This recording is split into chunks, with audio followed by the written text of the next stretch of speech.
Alrighty, let's go ahead and talk about how to actually add and subtract these rational expressions. So for this one, I'm adding them together. Step one is I need to factor my denominators.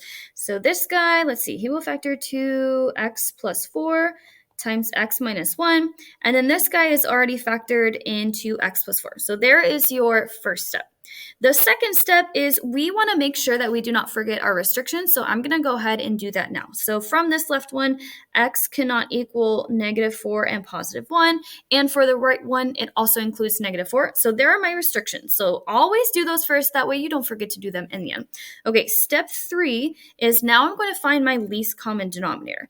Between these two denominators, the first one has an x plus 4. It also has an x plus 1. And now I'm looking at this one. It also has an x plus 4. So I'm okay to say my least common denominator is x plus 4 times x minus 1. Now I'm going to make sure that both my denominators have that least common denominator. So I'm looking at the left one, it's exactly the same. So I'm like, cool. But the right one is missing that x minus 1. So I'm going to multiply the top and the bottom by that x minus 1. And so that way my denominator will be x plus 4 times x minus 1. So on the top, on the left, it does not change. On the bottom, because I'm multiplying that right fraction by the x minus 1, I'm going to have the same denominator in both, which was my goal. So I'm just going to put it all in 1 over here. And then I'm going to say plus 2x times x minus 1.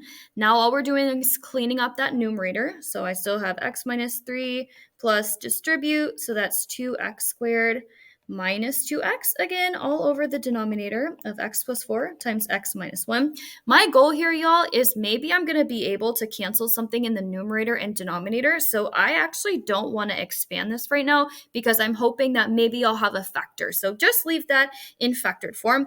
Okay, keep going. So here I have an x and I have a -2x. So putting this in standard form, it is 2x squared plus x minus 3 all over my common denominator. And then I'm going to take this, oh, you guys can't see. I'm going to take this one more step and I'm going to actually factor that numerator. So using grouping, multiply first times last, add to a negative, multiply to a -6, add to a +1. 2 times 3, if I make the 2 negative, we'll do that. So going over here, we're going to rewrite 2x squared minus 2x plus 3x minus 3. Group the first two, group the second two, take out a 2x. I'm left with 2x minus 1. Take out a 3, x minus 1. Cancel, cancel, x minus 1. 2x plus 3. And then again, it is all over x plus 4 times x minus 1. And guys, I told you it was going to cancel. So because now everything is being multiplied together, I'm like, oh, cool. I can go ahead and cancel out the common factors in the numerator and denominator. So when I simplify this function, I get 2x plus 3 over x plus 4. I am just checking to make sure that my denominator is already captured in my restrictions, which it is, which you can't see. But there's my final answer. For your final answer, I'm going to want the simplified form, and then I'm also going to want your restrictions.